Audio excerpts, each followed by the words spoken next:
And our subject is our Y attitude nuestro tema to en este Almighty momento God. es I love nuestra the Lord. actitud para con el Dios Todopoderoso. Amo a Jehová, pues ha oído mi voz y mis súplicas, la Reina Valera Antigua. Aquí tenemos un salmo que está lleno de gratitud y maravillamiento. Versículo 7, por ejemplo. Vuelve, oh alma mía, a tu reposo, porque Jehová te ha hecho bien. Versículo 12. Vemos aquí deuda para con Dios. ¿Qué pagaré a Jehová por todos sus beneficios para conmigo? Y después el versículo 7. Te ofreceré sacrificio de alabanza e invocaré el nombre de Jehová.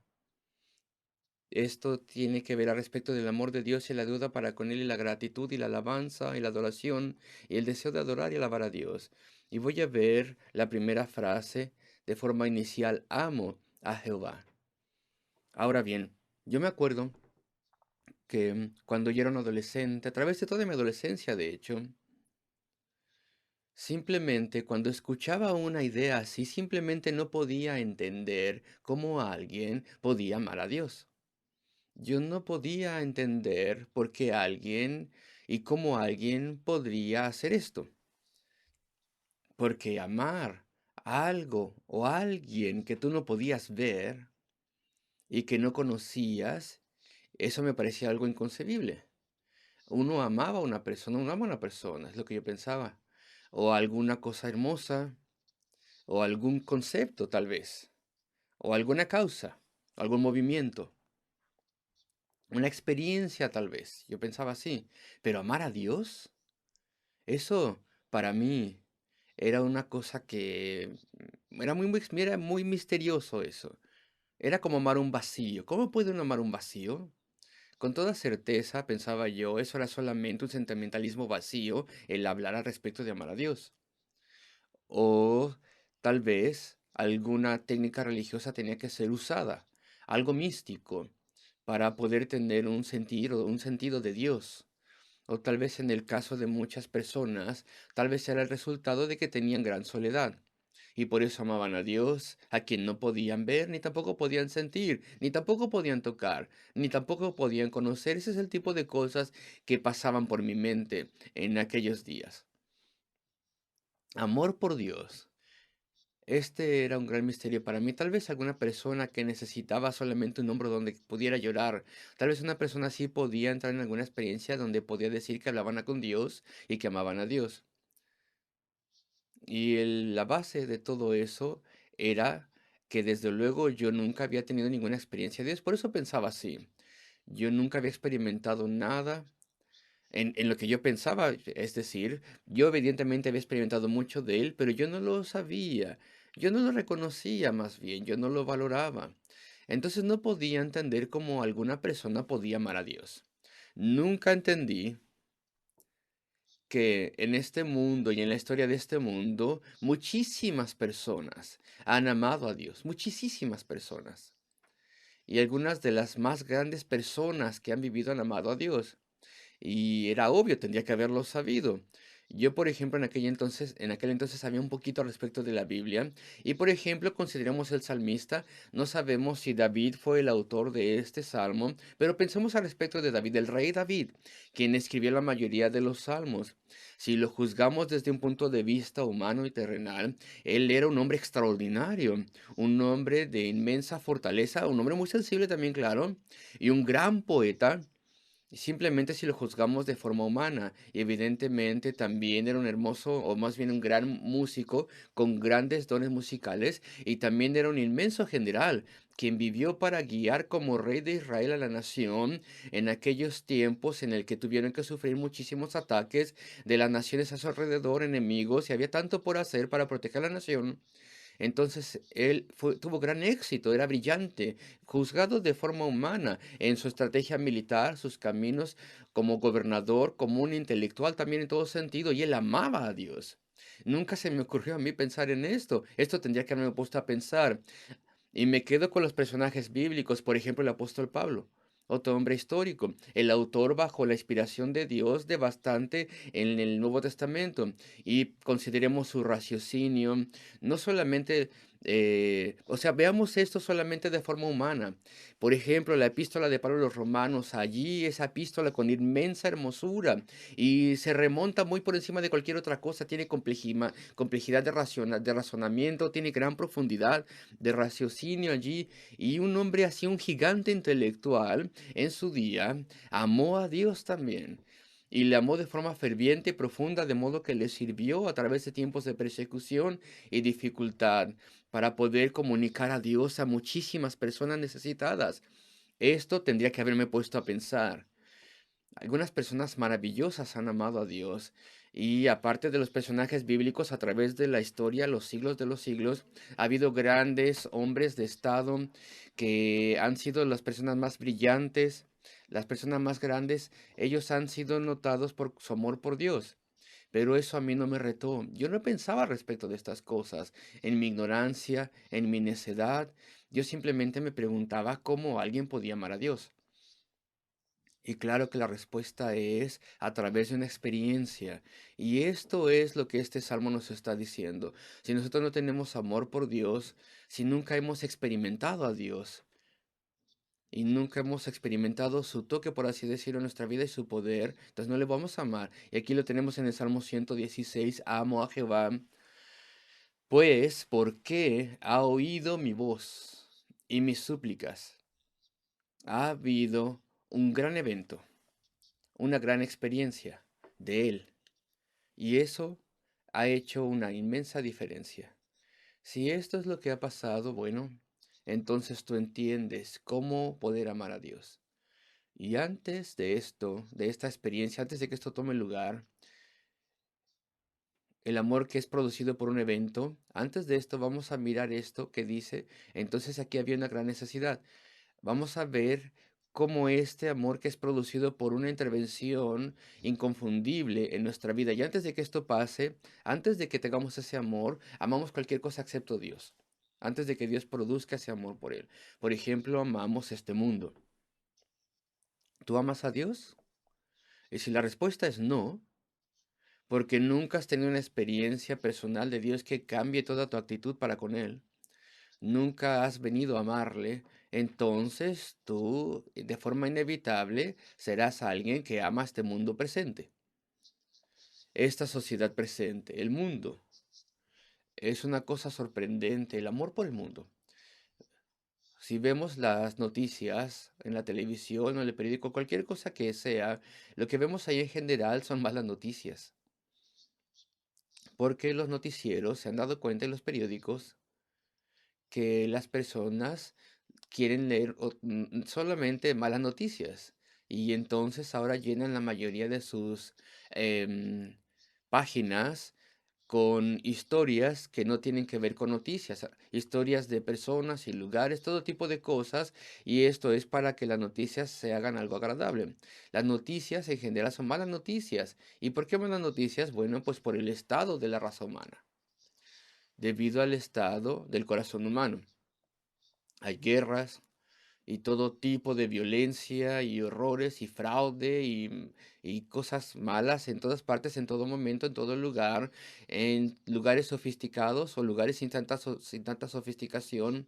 Se tiene la historia siempre de la raza humana y muy claramente la vemos reflejada en las noticias y al mismo tiempo podemos ver ahí en la televisión si ustedes quieren y lo que vemos ahí es un inmenso aplauso por la raza humana, por nosotros. Y de esto se trata todo. Todo el entretenimiento, esos programas y las competencias y las personas que quieren ser los mejores cantantes, aquello y aquello otro, y aquellos aplausos que se hacen. Todas esa programación de la sociedad. Y es que amamos entonces al mundo. Y nos alentamos a nosotros mismos. Y esto antes de que conozcamos a Dios. Y entonces amamos el mundo, lo único que tenemos. Y nos jactamos de esto y admiramos personalidades y celebridades. Qué contradicción tan grande. Todo lo que viene a nosotros, las noticias y el entretenimiento, la mayor parte de esto son malas noticias que nos muestran la verdad al respecto de nosotros mismos, pero nosotros cerramos nuestros ojos a todo ello y acogemos y abrazamos, por lo menos mucha gente, abrazan todo el aplauso y la autoadulación y la jactancia de los seres humanos y las habilidades humanas, deportivas, etcétera. Amamos, nos amamos a nosotros mismos y a este mundo. ¿Y qué cosa tan tonta es esta? El amar al mundo, qué cosa tan insensata. El mundo no te recompensará debido al amor que le tienes, la sociedad no te recompensará por el amor que le tienes, ni tampoco satisfará tu corazón, ni te hablará, ni te amará de forma recíproca. Simplemente tú lo amas. Y esto es algo superficial. No puede responder las grandes preguntas de la vida. La sociedad no lo puede hacer. Es decir, ¿por qué estás aquí? ¿Quién eres? ¿A dónde vas? ¿Hay alguna esperanza eterna, sí o no? ¿Un destino eterno, sí o no? La sociedad no conoce las respuestas a estas preguntas.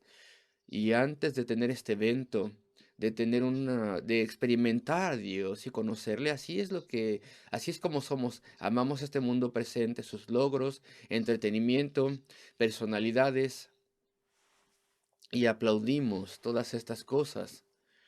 Y después otra cosa que amamos es el pecado.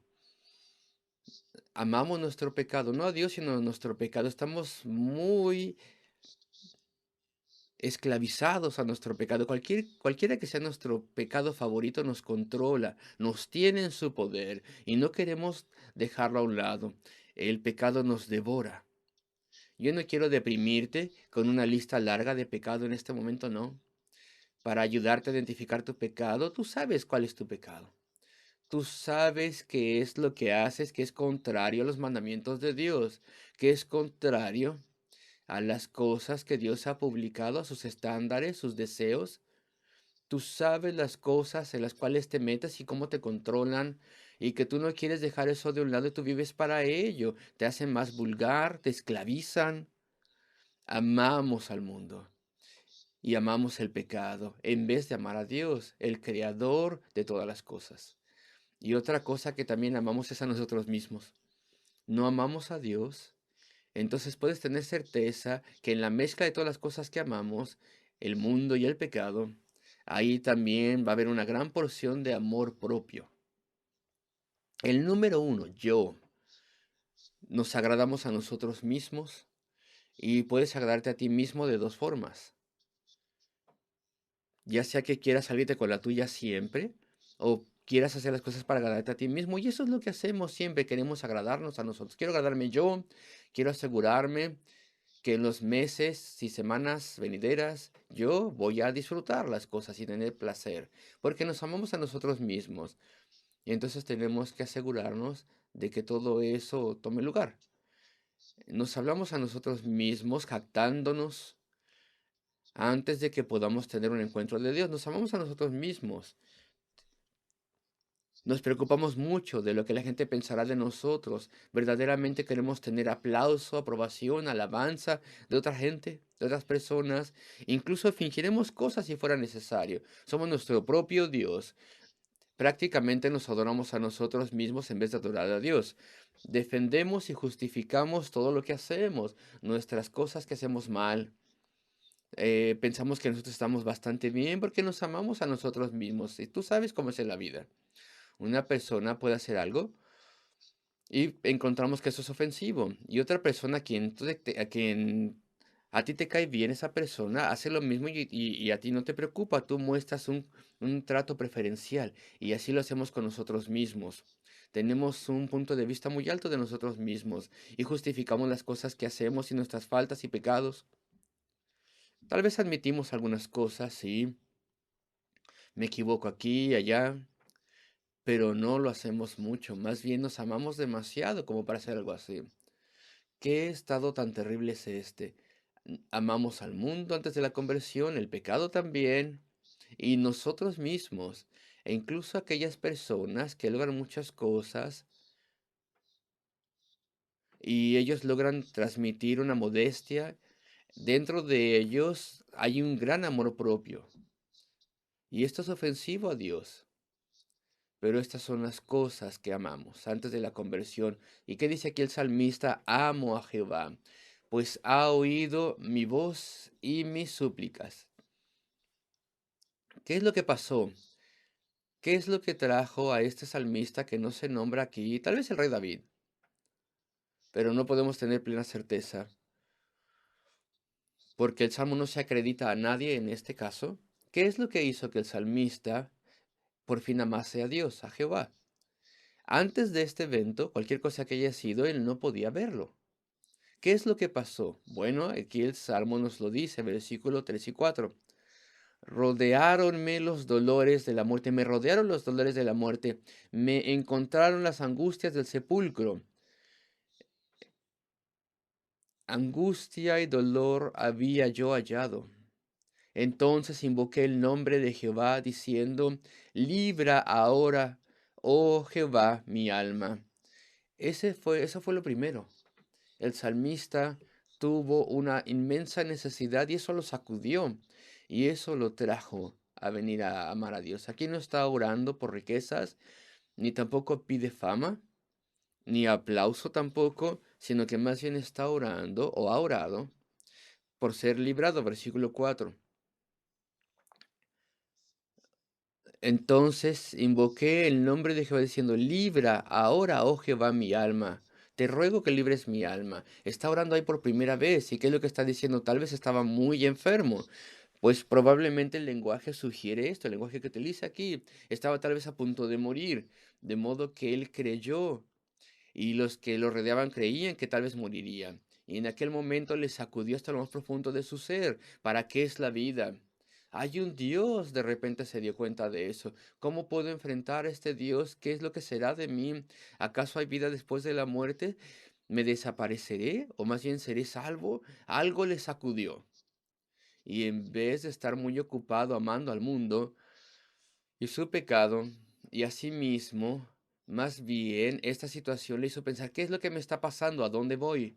¿A dónde estoy delante de Dios? Entonces tuvo esta gran necesidad que vino a su vida, en su corazón.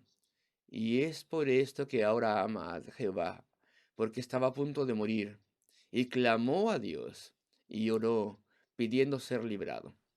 Y después vemos un poco más al respecto de esta oración a medida que avanzamos. No solamente una oración desesperada porque tiene una gran necesidad, sino que también es una oración de dependencia de Dios. Y esto es mucho, muy útil para nosotros. Versículos 5 y 6 de hecho. Clemente es Jehová y justo. Sí, misericordioso es nuestro Dios. Jehová guarda a los sinceros. Estaba yo postrado y me salvó. Y entonces él menciona algunas de las cosas que en su hora de crisis él se dio cuenta de ello y porque ahora depende del Señor y ahora depende de la pura gracia de Dios para que él le ayude. Esta es una palabra importante, versículo 5. Clemente es Jehová, misericordioso. Él recuerda cómo él clamó a Dios pidiendo vida, pidiendo ser preservado, y por su alma clamó también. Y Dios fue clemente, misericordioso. La palabra aquí clemente o misericordioso significa que le bendijo cuando él no merecía nada. Eso es lo que es la gracia. Cuando yo no tenía ningún mérito, no merecía su amor ni me lo había ganado, no merecía su perdón y amabilidad. Él me lo dio de todas formas, de forma libre, sin cargo, sin cobrar, libre y gratuitamente. Clemente y misericordioso es Jehová. Así que no solamente fue traído a tener una gran necesidad, sino que ha orado pidiendo gracia. Él no había venido a Dios diciendo, yo merezco ser ayudado, Señor. ¿Acaso no he hecho algunas cosas buenas? Lo merezco. ¿Acaso no merezco yo el poder de Dios de modo que éste preserve mi vida y dé vida a mi alma? De modo que mi vida tenga un significado eterno. ¿Acaso no me merezco estas cosas? No, el salmista no se atreve a decir algo así. No puedes decir esto cuando vienes a Dios, porque Él sabe que soy un débil pecador cuando vengo a Dios y que mis pocas, perdón, cosas buenas están completamente sobrecogidas por la pecaminosidad que hay en mí y la desobediencia que tengo en Dios antes de salvación y el egoísmo y todas las cosas podridas y erróneas en mí. No me atrevo a venir como alguien que merezca nada al buscar a Dios, sino que más bien tengo que venir como alguien que está pidiendo un perdón libre, gratuito, que no merecemos esta ayuda. Y aprendemos entonces que clemente es Jehová. Él ayuda basándose en que esta ayuda es libre y gratuita. Y desde luego que Cristo el Salvador ha venido a la tierra para sufrir y morir en la cruz del Calvario, para poder tomar el castigo del pecado de todos aquellos que claman a Él. Él ha ganado nuestra salvación por nosotros. Clemente es justo, perdón, clemente es Jehová y justo, sí, misericordioso es Jehová Dios. Así que tenemos que tener una gran necesidad. Mi alma está perdida, necesito el perdón de Dios, necesito la nueva vida. Tienes que estar listo para venir al Señor pidiendo un perdón libre y gratuito. Si tú crees que tú te lo mereces, no puedes tener ese perdón. Y después el salmista nos enseña algo más al respecto de cómo debemos venir. Aquí lo tenemos, versículo 6. Jehová guardará a los sinceros. Estaba yo postrado y me salvó. Aquí donde dice sinceros, la palabra hebrea significa justamente eso, los sinceros, ese es el significado. Jehová guarda, preserva a los sinceros.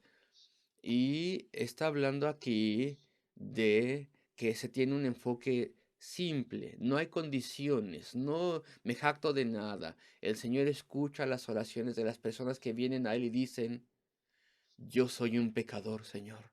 Yo merezco morir, merezco el castigo eterno.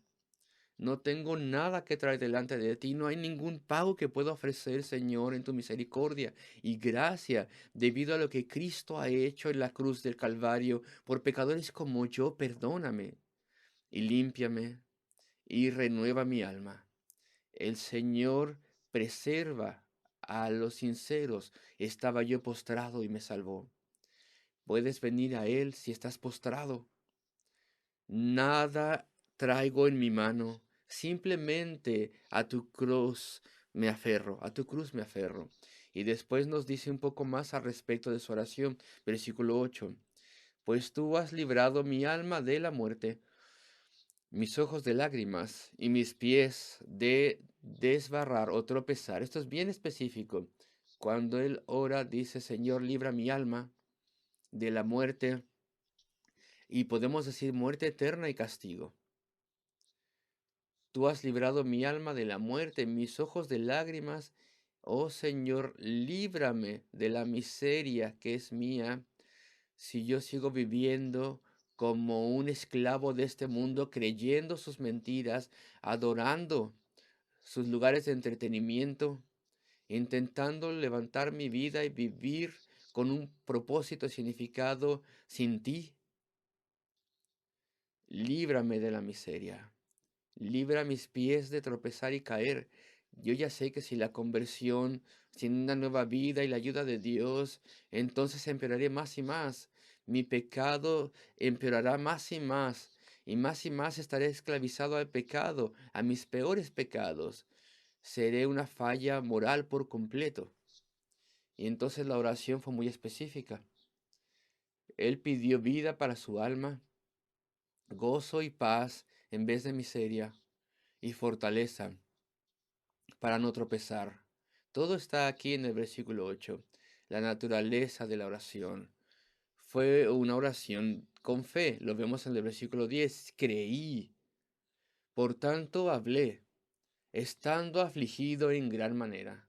No te olvides de esto. Si tú oras a Dios pidiendo salvación, vida para tu alma, perdón por todo tu pecado, debes entonces creer en Cristo a medida que vienes a Él, aquel que fue prometido desde el principio de los tiempos, Cristo el Señor. Desde el libro de Génesis al principio, en el capítulo 3, ahí tenemos la primera promesa de un Salvador. Vemos que Él vendría a este mundo y Él heriría la cabeza de la serpiente y nos liberaría. Queridos amigos, a través del Antiguo Testamento hay promesa tras promesa tras promesa, muchísimas promesas, una tras otra, con más y más detalle a medida que avanza el Antiguo Testamento y en última instancia vino el Salvador. Y eso es lo que señala la Navidad. Él vino a este mundo y caminó en esta tierra y demostró su poder divino y su compasión y amabilidad. Y después fue a la cruz del Calvario y ahí muere por pecadores. Y ahí Él toma nuestro lugar y se hace nuestro representante. Y yo espero que sea también tu representante. Y cuando tú eres a Dios pidiendo perdón y nueva vida, no te olvides, bajo ninguna circunstancia te olvides de creer en Cristo al mismo tiempo. Y dejar todo en sus manos y depender de lo que Él ha hecho y decir, Señor, creo que el Señor Jesucristo, la segunda persona de la deidad, en su infinita misericordia y amabilidad vino a este mundo por un pecador malvado como soy yo, y sufrió y murió en carne humana en la cruz de Calvario para poder tomar ahí mi castigo, representándome a mí. Yo creo en Él con todo mi corazón. Y después, a medida que Él oraba y casi ya terminamos, Él hace una promesa aquí el salmista. Versículo 9, mira, andaré delante de Jehová en la tierra de los vivientes. El versículo 14 también se nos dice, ahora pagaré mis votos a Jehová delante de todo su pueblo. Versículo 16, oh Jehová, que yo soy tu siervo, yo tu siervo. Aquí tenemos una serie de promesas, de hecho. Y el versículo 18 repite lo que dijo, ahora pagaré ahora mis votos, perdón, a Jehová pagaré ahora mis votos delante de todo su pueblo. ¿Te das cuenta? El salmista nos está diciendo su oración. ¿Cuál fue el gran evento que le trajo a conocer a Dios? Algo que lo sacudió. De principio a fin lo sacudió, le trajo a darse cuenta que era un pecador perdido, que necesitaba el perdón de Dios y una nueva vida.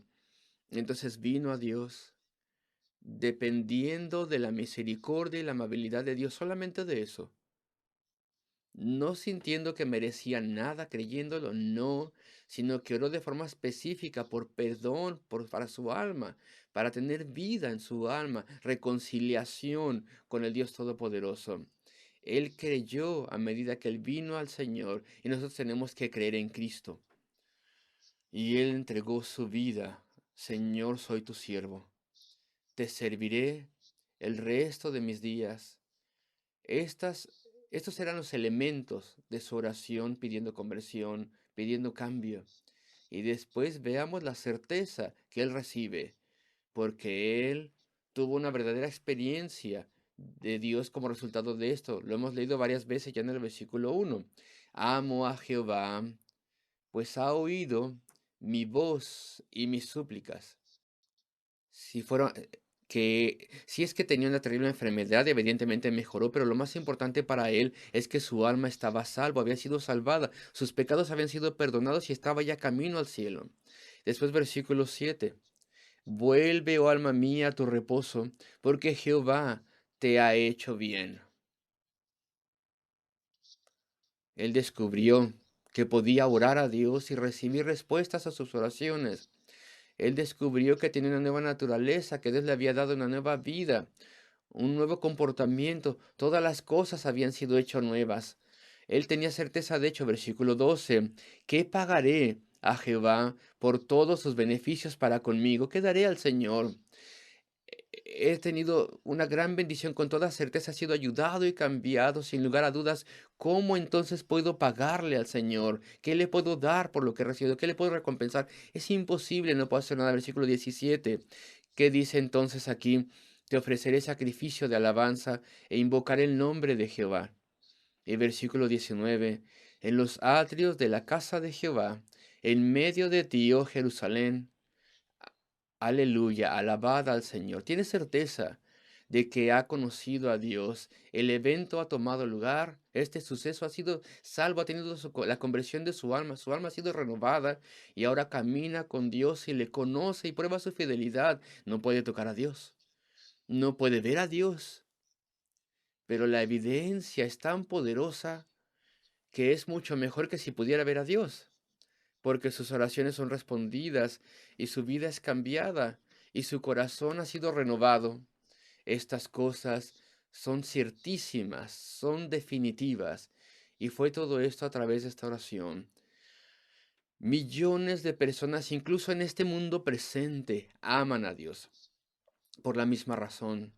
Hay personas en toda nación, en todas las partes del mundo, incluso en aquellos lugares donde el mensaje bíblico cristiano, donde el verdadero Dios es odiado y las personas de Dios son perseguidos. Y sin embargo, el pueblo de Dios perseguido no dejan a un lado su certeza y testimonio de Dios. ¿Y cómo podrían hacerlo? Porque es real para ellos, es verdadero. Dios está en sus vidas de forma verdadera y en todo lugar hay personas, grandes personas y pequeñas personas, si es que no está mal que yo lo diga así. Todo tipo de personas aman a Dios. Te pregunto, ¿y eres tú todavía una persona que ama al mundo y que ama tu pecado? Y que lamentablemente, muy lamentablemente, te amas a ti mismo en vez de a Dios. ¿No tienes amor por Dios? Porque nunca has probado su fidelidad, nunca le has probado, nunca has experimentado a Dios en tu vida. Nunca tuviste una crisis, por así decirlo, tal vez, así como la del salmista, que algo que te traiga a buscar y encontrar a Dios. Bueno, Dios trae personas a Él de forma gentil también, claro, y que el Señor obre en tu corazón y que te humille y te traiga a clamar a Él y que ores en la forma en que oró este salmista. Y entonces encontrarás al Señor y le conocerás y caminarás con Él y ningún poder sobre la tierra jamás te forzará a negar a Dios o a dejarle ir de tu vida. Oremos juntos. Oh Señor Padre Celestial de gracia, nuestro Dios, muestra tu misericordia a nosotros en este momento, Señor. Oh Señor, tráenos, te pedimos, a través de los medios más gentiles disponibles, tráenos a buscarte y a encontrarte. Humíllanos, ayúdanos a humillarnos delante de ti, a través del Espíritu de Dios, de modo que podamos ver nuestra necesidad de ti y te anhelemos, Señor. Nos maravillamos, Señor, de que Cristo y su amor misericordioso, Él nos llame a Él. Él quita de nosotros nuestro pecado. Ayúdanos a maravillarnos de esto, Señor. Tráenos a ti, ayúdanos y que haya muchos, Señor, que vengan al punto, incluso en este momento, en el que puedan tener certeza de que tú has escuchado su clamor y que tú les has traído a una nueva vida. Señor, bendice, te suplicamos, y ayúdanos a todos. Lo pedimos en el nombre de nuestro Salvador, el Señor Jesucristo, y por amor a Él. Amén.